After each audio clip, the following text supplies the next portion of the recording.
Hello students, I hope you all are fine.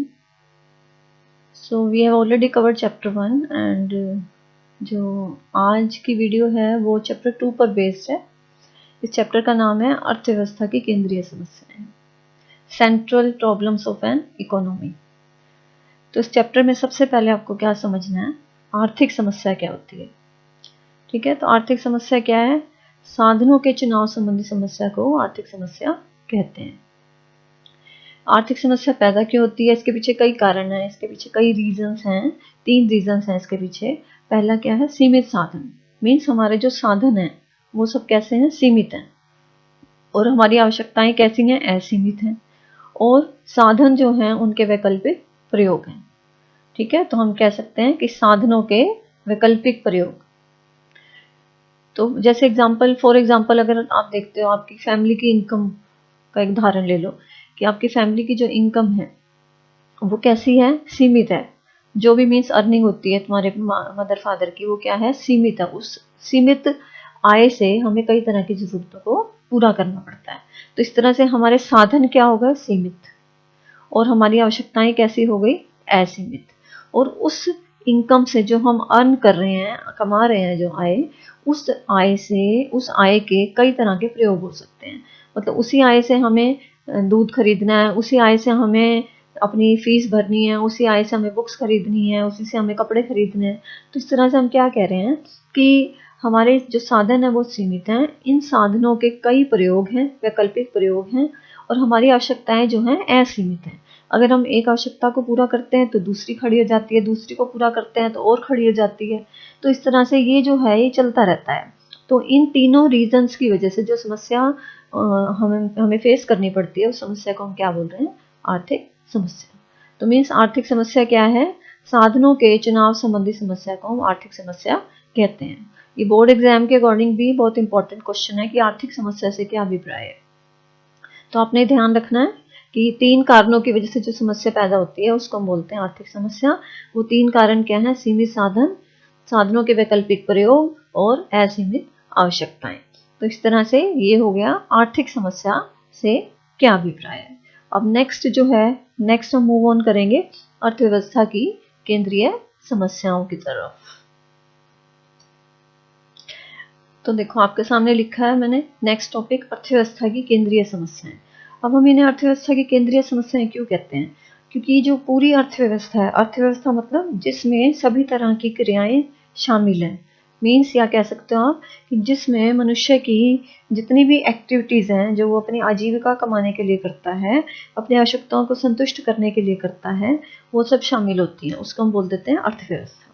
तो हर एक अर्थव्यवस्था की कुछ कॉमन सी प्रॉब्लम्स हैं, या हम ये कह सकते हैं अर्थव्यवस्था इन्हीं समस्याओं के इर्द गिर्द घूमती रहती है। हमेशा उसको इन समस्याओं का सामना करना पड़ता है। कोई भी अर्थव्यवस्था हो, चाहे वो हम अमेरिका की बात कर रहे हैं या हम भारत की बात कर रहे हैं, चीन की बात कर रहे हैं, हर अर्थव्यवस्था को कुछ कॉमन सी प्रॉब्लम्स होती हैं, कॉमन समस्याएं होती हैं जिसका हल ढूंढना होता है। तो उसमें सबसे पहली क्या है? किन वस्तुओं का उत्पादन किया जाए और कितनी मात्रा में किया जाए। तो पहली प्रॉब्लम कौन सी हो गई? किन वस्तुओं का उत्पादन किया जाए और कितनी मात्रा में किया जाए। या नेक्स्ट लाइन में लिखा है मैंने, क्या उत्पादन किया जाए। ये भी बोलते हैं समस्या को, इस नाम से बुलाते हैं कि क्या उत्पादन किया जाए। तो जो मैंने लिखा है ब्रैकेट में कि वस्तुओं के चुनाव की समस्या, ये समस्या कैसी है? इस समस्या को हम कह सकते हैं कि इसमें वस्तुओं का चुनाव करना पड़ता है कि किस तरह की वस्तुओं का उत्पादन किया जाए। अब वस्तुएं कई तरह की हो सकती हैं अर्थव्यवस्था के लिए, जैसे उपभोक्ता वस्तुएं हो सकती हैं, वो पूंजीगत वस्तुएं हो सकती हैं, या युद्धकालीन वस्तुएं भी हो सकती हैं। अब आप ध्यान से सुनिए मेरी बात को कि उपभोक्ता वस्तुएं क्या होती हैं। ये वो वस्तुएं होती हैं जो कि उपभोक्ता अपनी डेली नीड्स को पूरा करने के लिए प्रयोग में लाता है। इसमें सब चीज़ें शामिल हो गई, जैसे दूध, सब्जियां, या हम अपने घर में जैसे मशीन है उसका प्रयोग करते हैं, तो वो भी हमारी उपभोक्ता वस्तुओं में आ गया, क्योंकि हम अपनी कुछ ज़रूरतों को पूरा करने के लिए इन वस्तुओं का प्रयोग कर रहे हैं। तो इसलिए इन वस्तुओं को हम क्या बोलेंगे? उपभोक्ता वस्तुएं। ठीक है बच्चों, तो उपभोक्ता वस्तुएं वो वस्तुएं होती हैं जो कि मनुष्य अपनी ज़रूरतों को पूरा करने के लिए प्रयोग में लाता है। तो वो हो गई उपभोक्ता वस्तुएं। और पूंजीगत वस्तुएं कौन सी वस्तुएं होती हैं?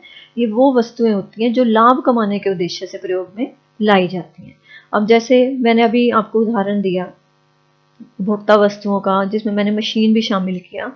तो अगर मैं सिलाई मशीन की बात करूं, अगर हम घर में उसको प्रयोग में ला रहे हैं तो वो क्या हो गई, उपभोक्ता वस्तु हो गई। लेकिन अगर कोई टेलर उस मशीन का प्रयोग करता है, वो उसका प्रयोग क्यों कर रहा है, क्योंकि वो उसके आजीविका का स्रोत है। सिलाई मशीन उसकी आजीविका का स्रोत है, तो वहां पर वो मशीन का प्रयोग कर रहा है लाभ कमाने के उद्देश्य से। तो वस्तु कैसी हो गई, पूंजीगत वस्तु। ठीक है, आपको डिफरेंस क्लियर हुआ। उपभोक्ता वस्तु मतलब जो हम अपनी संतुष्टि के लिए जिन वस्तुओं का प्रयोग करते हैं वो होती है उपभोक्ता वस्तुएं। जब हम वस्तुओं का प्रयोग लाभ कमाने के उद्देश्य से करते हैं तो वो वस्तुएं बन जाती हैं पूंजीगत वस्तुएं। जैसे मैंने आपको सिलाई मशीन का उदाहरण दिया। इसी तरह आप कार का उदाहरण ले सकते हो कि अगर कोई फैमिली अपने घूमने के लिए या सुविधा के लिए कार का प्रयोग करती है तो उसमें उनका कोई लाभ का उद्देश्य नहीं है, तो वो उपभोक्ता वस्तु हो गई। लेकिन अगर उसी कार का प्रयोग कोई ड्राइवर बनकर टैक्सी के रूप में प्रयोग में ला रहा है तो वो उससे लाभ कमा रहा है, तो वो वस्तु क्या बन गई, पूंजीगत वस्तुएं। तो अपने माइंड में बिल्कुल इस चीज को क्लियर कर लो कि उपभोक्ता वस्तु अपनी जरूरतों को पूरा करने के लिए प्रयोग में लाई जाती हैं, पूंजीगत वस्तुएं लाभ के उद्देश्य से प्रयोग में लाई जाती हैं। और तीसरी तरह की वस्तु होती है युद्धकालीन वस्तु। जैसे एक देश को अपनी सुरक्षा को बढ़ाए रखने के लिए भी बहुत सारा खर्च करना पड़ता है, टैंक्स पे खर्च करना पड़ता है, युद्ध की सामग्री है उस पर खर्च करना पड़ता है। तो अब प्रश्न ये उठता है अर्थव्यवस्था के सामने कि वो क्या उत्पादित करे, क्या वो भोक्ता वस्तुओं का उत्पादन करे, युद्धकालीन वस्तुओं का उत्पादन करे, या फिर पूंजीगत वस्तुओं का उत्पादन करे, और कितनी मात्रा में इनका उत्पादन करे। तो हर अर्थव्यवस्था को सबसे पहले इस प्रश्न का हल ढूंढना पड़ता है कि किन किन वस्तुओं का कितनी मात्रा में उत्पादन करे, जिससे जो अर्थव्यवस्था है उसमें एक बैलेंस बना रहे। ठीक है, क्योंकि अगर मैं ये कहूं कि युद्धकालीन वस्तुओं पर हम किसी साल में ज्यादा खर्च कर देते हैं और अगर हमारे देश की जनता उसको खाने को भोजन नहीं मिल पा रहा, शिक्षा नहीं मिल पा रही, कह सकते हैं क्या कि ये डेवलपमेंट है? एक्चुअल में तो ये विकास नहीं है, क्योंकि सबसे पहले एक इंसान के लिए खाना, भोजन, रहना, ये सब जो बेसिक नीड्स हैं उनकी ज़रूरत उसे होती है।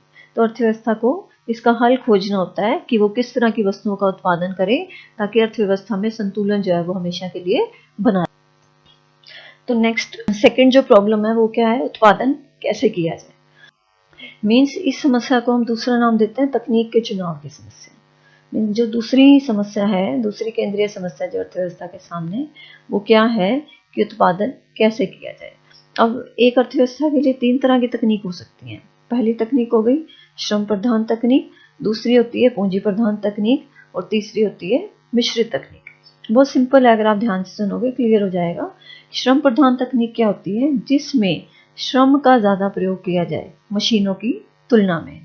तो मीन्स श्रम प्रधान तकनीक क्या हो गई, ऐसी तकनीक जिसमें श्रम का पूंजी की तुलना में ज्यादा प्रयोग किया जाता है, उसको हम बोल देते हैं श्रम प्रधान तकनीक। और दूसरी होती है पूंजी प्रधान तकनीक, जिसमें पूंजी का प्रयोग श्रम की तुलना में ज्यादा किया जाता है, उसको हम कहते हैं पूंजी प्रधान तकनीक। इनके नाम से आपको क्लियर हो रहा होगा। और तीसरी होती है मिश्रित तकनीक, जिसमें श्रम और पूंजी दोनों का उपयोग किया जाए, तो उस तकनीक को हम बोल देते हैं मिश्रित तकनीक। अब हर अर्थव्यवस्था को इस समस्या का जो हल है वो खोजना होता है। अब जैसे विकसित देश हैं, अगर हम उदाहरण लेते हैं विकसित देशों का, जैसे चीन का उदाहरण ले लिए, तो वहाँ पर मशीनों का प्रयोग ज़्यादा होता है। अमेरिका है जैसे डेवलप्ड कंट्री है, विकसित देश है, तो वहाँ पर श्रम का प्रयोग जो होता है कम होता है और पूंजी का प्रयोग ज़्यादा किया जाता है। ठीक है, तो विकसित देशों में विकास को तीव्र गति से करने के लिए पूंजी प्रधान तकनीक अपनाई जाती है। लेकिन जो गरीब देश हैं, जिनके पास मशीनों पर खर्च करने के लिए इतना धन नहीं है, तो वो श्रम प्रधान तकनीक का प्रयोग करते हैं।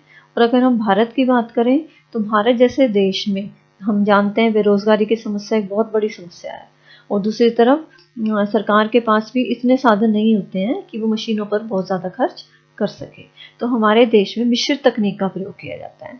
मीन्स यहाँ श्रमिकों का भी प्रयोग किया जाता है और पूंजी का भी, मशीनों का भी प्रयोग किया जाता है और श्रमिकों का भी प्रयोग किया जाता है, ताकि हम विकास को भी तीव्र कर सके और बेरोजगारी की समस्या को दूर कर सके। तो इस तरह से हमारे देश में मिश्रित तकनीक का प्रयोग किया जाता है। तो इसको हम बोल देते हैं उत्पादन कैसे किया जाए की समस्या, इस तकनीकी चुनाव की समस्या।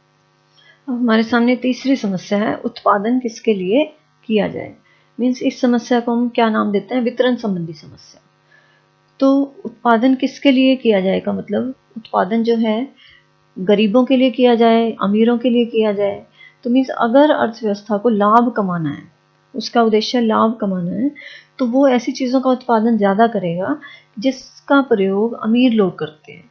और अगर हमने अपनी अर्थव्यवस्था के कल्याण को बढ़ाना है, आर्थिक कल्याण को बढ़ावा देना है, तो हम उन चीज़ों का उत्पादन ज़्यादा करेंगे जो कि गरीब या ये कह सकते हैं मध्यम वर्गीय लोग उपभोग करते हैं। तो इसको हम बोल देते हैं उत्पादन किसके लिए किया जाए, कि लाभ कमाने के उद्देश्य से किया जाए, मीन्स अमीरों की ज़रूरतों का ध्यान में रखकर किया जाए, या फिर आर्थिक कल्याण के उद्देश्य से किया जाए, मीन्स गरीबों को ध्यान में रखकर, गरीब या मध्यम वर्ग की जो ज़रूरतें हैं उनको ध्यान में रखकर किया जाए। तो इसको हम कहते हैं वितरण संबंधी समस्या। मतलब जो भी अर्थव्यवस्था के पास साधन हैं, वस्तुएं हैं, सेवाएं हैं, उनका वितरण किस तरह से किया जाए। अब जैसे अगर कोई ये कह सकते हैं कि किसी अर्थव्यवस्था में विकास को बहुत तीव्र करना है, तो वो ऐसी वस्तुओं का उत्पादन करेगा जो कि अमीर लोग उपभोग में लाते हैं, उनसे उनका लाभ बढ़ेगा। तो उनका उद्देश्य क्या हो गया, लाभ कमाना। लेकिन अगर हम अपने देश की बात करते हैं तो भारत में आर्थिक कल्याण करना सबसे बड़ा उद्देश्य रहता है हमेशा, ताकि जो गरीबी है दूर हो सके, मध्यम वर्गीय लोगों की ज़रूरतें पूरी हो सकें, देश जो है आगे बढ़ सके समानता के आधार पर।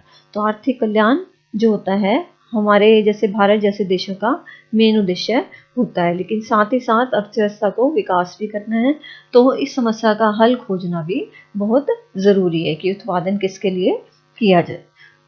तो ये तो 3 हो गई मेन जो केंद्रीय समस्याएं हैं, उसके बारे में मैंने आपको डिस्कस किया है। अब ये जो तीनों समस्याएं हैं, इनके ऊपर 3 या 4 मार्क्स का सेपरेट क्वेश्चन भी आता है। जैसे उत्पादन कैसे किया जाए, समस्या का उल्लेख कीजिए, तो आपको उसके अकॉर्डिंग इसको प्रिपेयर करना है। इसी तरह उत्पादन किसके लिए किया जाए, इस तरह से एक सेपरेट क्वेश्चन आ सकता है। तो आपने इसको थोरोली गो थ्रू करना है, समझना है अच्छी तरह से। इन 3 के अलावा 2 समस्याएं और होती हैं, जैसे साधनों का पूर्ण उपयोग कैसे हो या साधनों का विकास कैसे हो। तो ये 2 भी इसी में शामिल हैं। टोटल 5 हो गई ये सेंट्रल प्रॉब्लम्स, लेकिन आपको इन तीनों के बारे में अच्छी तरह से भी स्टडी करना है। बाकी जो लेफ्ट ओवर टॉपिक्स हैं आगे हम कंटिन्यू करेंगे। मुझे उम्मीद है आपको ये सब चीज़ें समझ में आ गई होंगी, तो आप इसको अच्छी तरह से ध्यान से पढ़िएगा। Okay bye, take care.